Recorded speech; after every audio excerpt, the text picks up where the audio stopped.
Hello everyone! So, I was just recently asked how to get into the art of witchcraft. How to get started with it. How to make your first steps in the craft. For me, my first introduction to it was doing a simple rune cleansing, which I've shown here before.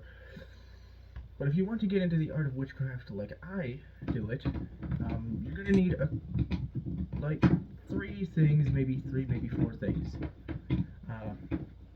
Nothing major at all. It's all stuff you can find at your house. You're going to need a lighter, a bowl, and some sort of notebook that has some sort of mostly blank paper in it.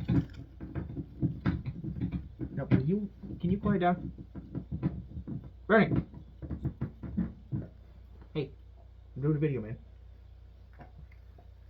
Okay, you're just not gonna listen? Okay.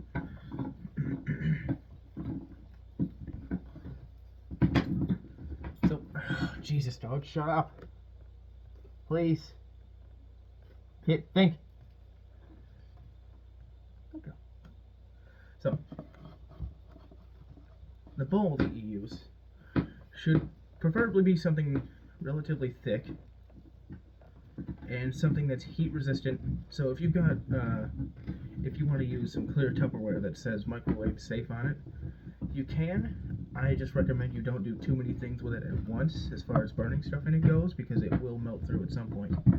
The bottom of this and the sides get really hot. Not to the point where I can't hold it. I haven't done that much in it yet. At a time, I mean. But it does get fairly hot. So that's why I suggest you use something thick and dense. Some hard plastic or metal or ceramic would be the best for it, as ceramic is really good at distributing heat. Metal, you can't really pick that up because metal conducts heat, it doesn't dissipate it. This plastic is like the best of both worlds. It holds heat as it's so thick, and it helps distribute it enough to where I can pick it up and move it around as needed. Now, if you've got a smaller bowl like this, or if you have something with a significant drop when you set papers into it, I recommend you get some pliers or tweezers to hold the paper over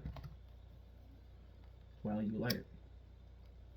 So that way it can burn all the way through, and you don't have to risk the spell not working if you believe that the paper not burning all the way through stops the spell from working. I don't believe that unless something is giving me signs that it hasn't worked, or if I feel in my mind that it hasn't worked. In that case, you can just do it again.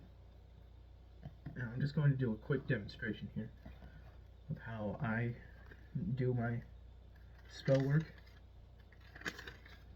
With these smaller papers, it doesn't really matter in which form you do it. I just fold it towards me once with these smaller ones. Fold it in half, roughly. I hold it with these pliers. Yes, these are construction pliers. Then I burn it. All you have to do is catch a corner, and it burns. Fairly quickly, too. Use the pliers so I don't have to hold the paper while it's burning, obviously. This doesn't have anything written on it, you just saw me tear it out. This is just a demonstration. I'm probably going to add this ash to my black salt jar. Now, when you do this burning, you're going to notice a lot of smoke come out as it starts to die down. That's totally normal. In fact, that helps. That is great that it smokes a lot. The smoke is what carries your spell and your enchantments wherever you wish it to go. If you want them to go into someone, the smoke carries it up so that the universe can take it and set it upon whoever you send them to. If you enchant an object like this knife that I've enchanted, you hold it over the smoke and it enchants the object. The smoke,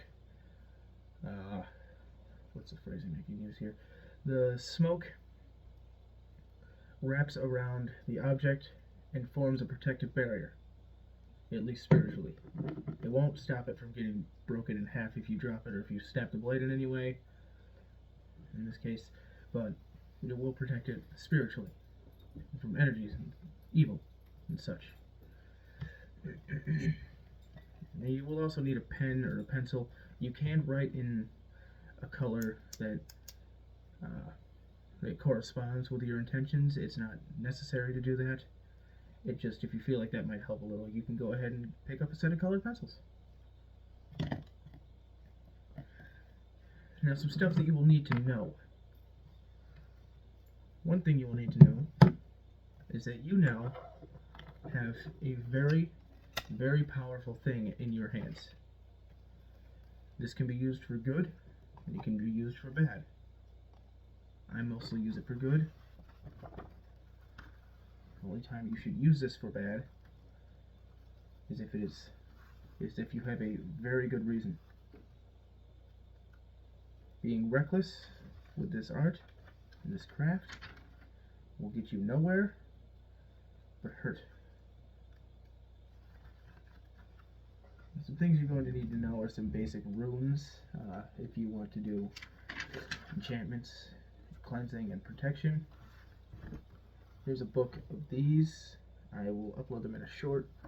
Don't copy any of them from here as they are backwards because I'm using the rear-facing camera, and backwards runes are painful.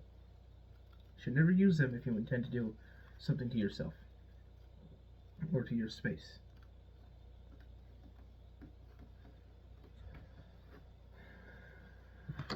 Some other things that would help you that aren't necessarily required are some personal objects, either for you or any spirits that you wish to have in your altar.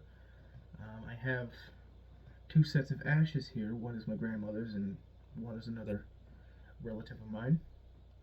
And I also have a graduation ring here from my father. This was his graduation ring. The year is 1995. And I set this here because I don't have his ashes, but I still wanted him to be included in this altar. Some other things you may find useful. I don't recommend writing down recipes and a lot of runes in here. I do have some, however, on this second page here. I do have some basic ones. This is just like if I want to take my altar somewhere and I can't bring this book, I can always bring this one, and it has some important ones like health, energy, safe travel, protection. Some really helpful ones that you can use to really make life easier for you. This book here is some more less universal ones that can't necessarily be used for any purpose or at any time. These ones are mostly comprised of ones that you can use anytime. You can use protection, energy, good luck, safe travel, and health at any time for any reason. This book here is some stuff that isn't necessarily useful for every situation. One thing I also recommend doing is having some salt somewhere to absorb negative energy. So I've got this little teacup here that has some salt and other herbs in it. It has salt, bay leaves, what's that other one?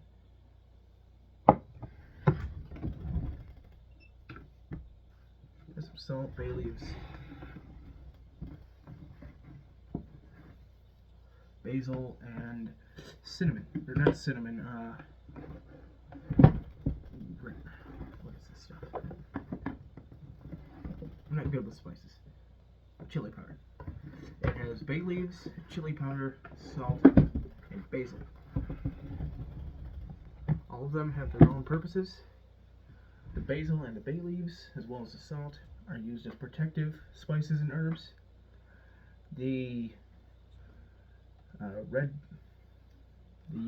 chili powder acts as a defensive spice.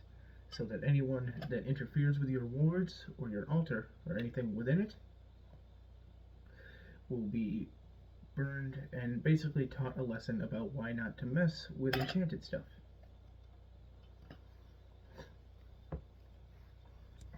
It's very simple. Nothing too major. This other jar back here out of the camera shot is black salt. It's the same exact stuff as this salt, just a lot more powerful. That's what this eggshell is for. I'm going to try and make it again because this one here isn't of the best quality. A few important things to note is that witchcraft is not an exact science. There's no right or wrong, within reason, of course. As long as your intentions are true and set and made clear, what you want to happen will happen. It's very important to remember that once something is done, it can be difficult to undo it. So let's just say you've hexed someone and you recently realized they're not that bad of a person. It could be very difficult to undo that hexing without having them directly involved. So if you're not prepared to possibly jeopardize any new relationships you've just made with someone that you've at some point given a hex or a curse to cleanse them and rid them of that evil, not the best of ideas. Hexing in general isn't really a great idea, as it is dangerous to the witch or warlock that commits the hexing, the one that sends up the smoke to affect someone. It can be dangerous to the person that lights the fire. I like to say you have a chance of being burned by the fires you light. So if you're not well protected, or you don't know how to protect yourself or unbind yourself from something that you intend to put on someone, don't do it. If you don't know how to handle it, if it were put onto you, don't do it. Some common misconceptions that I find with a lot of people that hear about witchcraft are that it is satanic. It is not satanic. It is not a connection directly to Satan or hell, or it's not anti-religious or anti-Christ in any way. If you are a certain religion that follows those beliefs, like I am I'm an atheistic Satanist. That means I do not worship Satan. I worship myself. Atheistic Satanism it's not necessarily a church-going religion. There's no rules set to it. It's basically the opposite of most religions. You don't have to follow a set of rules. You're not bound by anything. There's no wrong answers with atheistic Satanism. Now, Satanism, theistic Satanism, is the worship of Satan. I don't do that. That's a very important distinction to make. Now, is it true that some people that practice witchcraft also practice Satanism, both atheistic and theistic? Probably.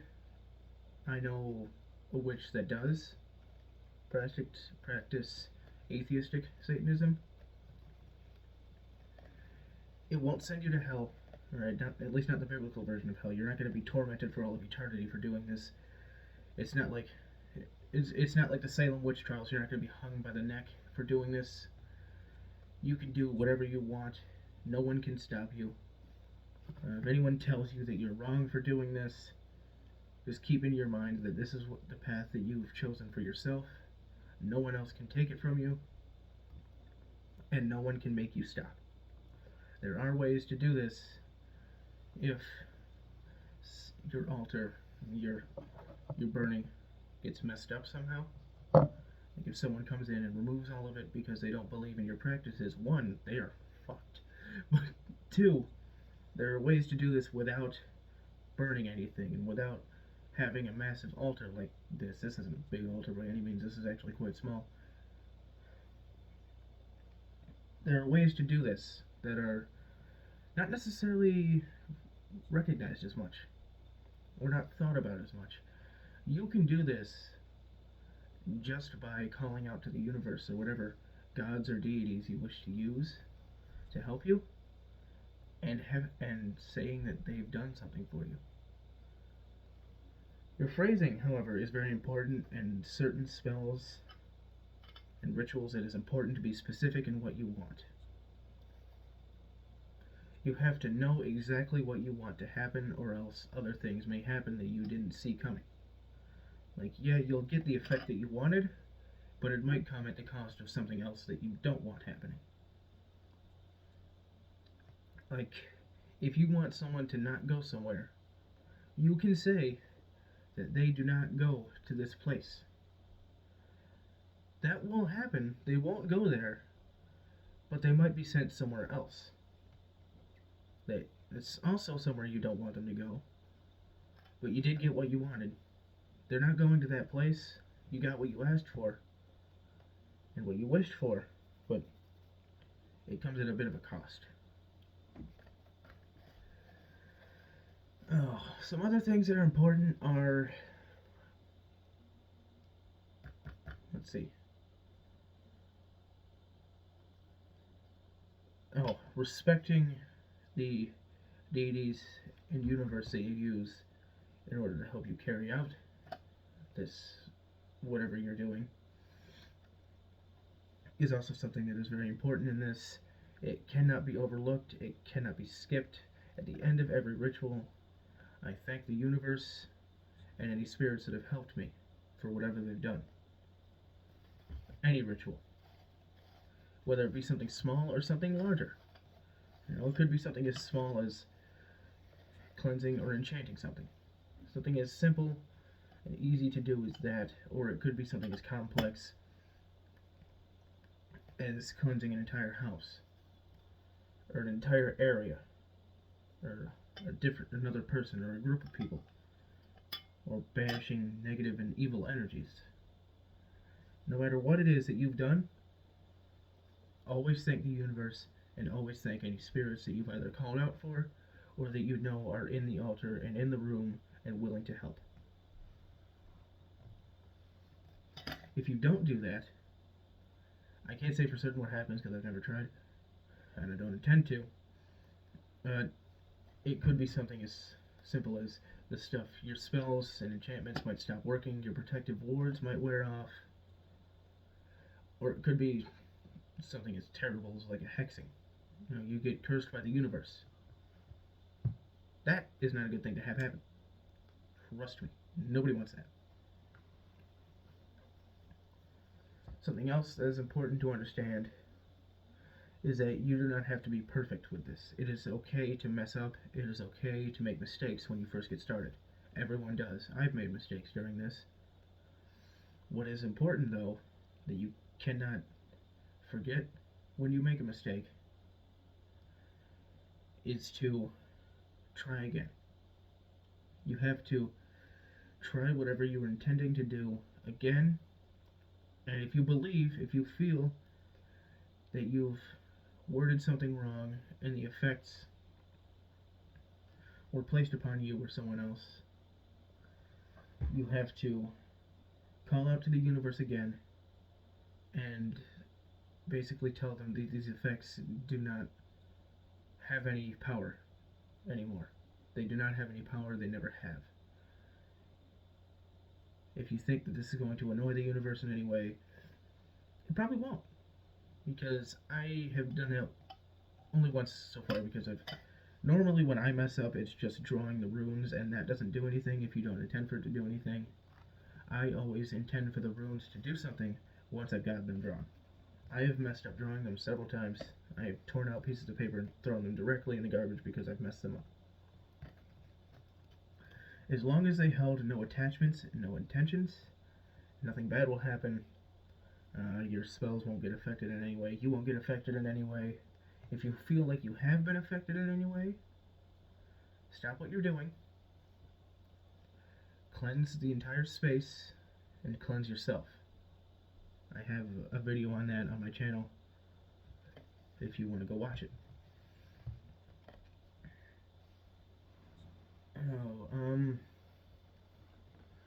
Some other things to note are witchcraft is not accepted by everyone as a valid path. It's not accepted but as an art form or a practice by everyone. It's never going to be. It's like every religion. It's not seen as okay by everyone. A lot of people see it as satanic and evil. And I can tell you right now, from personal experience, it is not evil unless you make it evil. It is not satanic unless you make it satanic. There's no bad witchcraft unless you intend for it to be bad. Magic, witchcraft, and anything to do with this art form and this practice is all what you intend it to be. If you intend it to be only good, only pure magic, it will be that.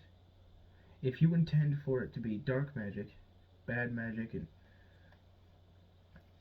vinegar, spice, and nothing nice, then it will be that. It will be whatever you intend for it to be.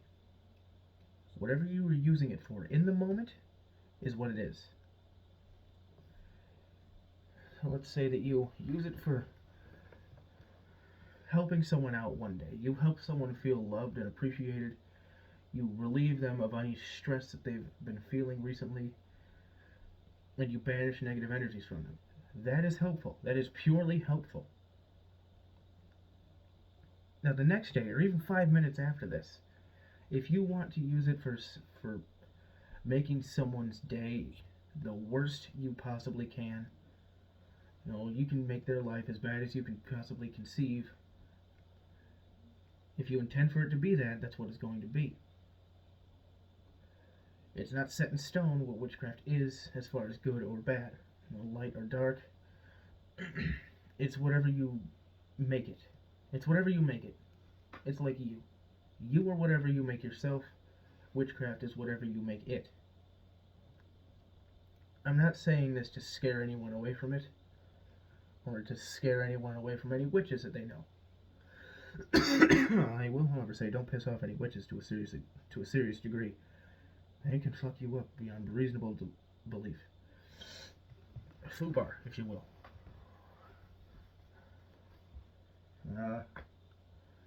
That's really all I've got for this video. I just wanted to make a video about some important points with witchcraft. A quick and easy way to get into it. You don't even have to have anything like this. You can use whatever you've got. You don't need candles. You can use household items. All of this stuff here, I found around my house. All of it. I've had this lighter in my drawer for years. I've had this since I moved out of my last house. I've had this since I moved out of my last house. I got these as a Christmas present. I got this knife from an old gun cabinet that we sold. It's the jars that I have here are just lying around the house not being used, and I'm using them for something. Everything that you can use for witchcraft is easily obtainable. And unless you need something specific that you cannot find anywhere else, don't go to witch stores. Don't go to witch stores. They're overpriced, and a lot of it is returned items. A lot of it's overpriced and returned items. You don't know what's been done to the items. You can find a lot of the stuff that you need from like the dollar store. A lot of the spices, like specific spices. You can find bowls like this. You find bowls like this, lighters, everything that you need you can find from the dollar store. This stuff, back to school shopping. Seriously, back to school shopping. I got a notebook and this tiny little notepad. All of this stuff is obtainable by anyone. As long as you live in a house, you can find all of the stuff that you need to start. Now, as you go on and continue through this path over the years, you will get better at it. You will stop messing up as much. and you will get better, higher quality items. This is a cheap little plastic bowl. I fully intend to get some sort of big ceramic cauldron at some point, but I need a bigger altar. Now, if you're like me and you live in someone else's house, you don't have the space to set this up. This is my room. All I have is my room. If I set this up anywhere else, it's going to get destroyed, I guarantee it. You don't need a lot of space here. I have this small little section of my dresser. This console here defies this for my gaming setup, alright? You don't need a massive room for this. You don't need a whole basement dedicated to this. That just makes you look a little insane. Now, you can very easily set up like a walk-in closet with this stuff. Like, just think of an enchantment room in Minecraft if you played Minecraft. Think of an enchantment room in Minecraft. You can set up as big of an altar as you want. As much room as you think you need, you can set up. I want a bigger altar. I don't have the room for it. Is that stopping me? No. Is that affecting what I do here? No. This stuff has as much power as you let it have. No matter how big your altar is. My altar could just be this bowl and this lighter. These two items here, it could just be this. I could just set this up here. I could have this thing surrounded by a bunch of junk. But as long as I give it the power and let it use my power, my energy, to do what I ask of it, it will get done.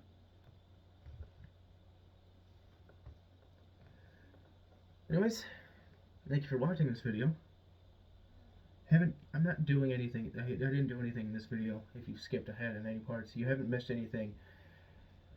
I'm just saying that you don't need anything fancy to do this. You don't need anything enchanted to do this. You can do all of the stuff that you want to do yourself.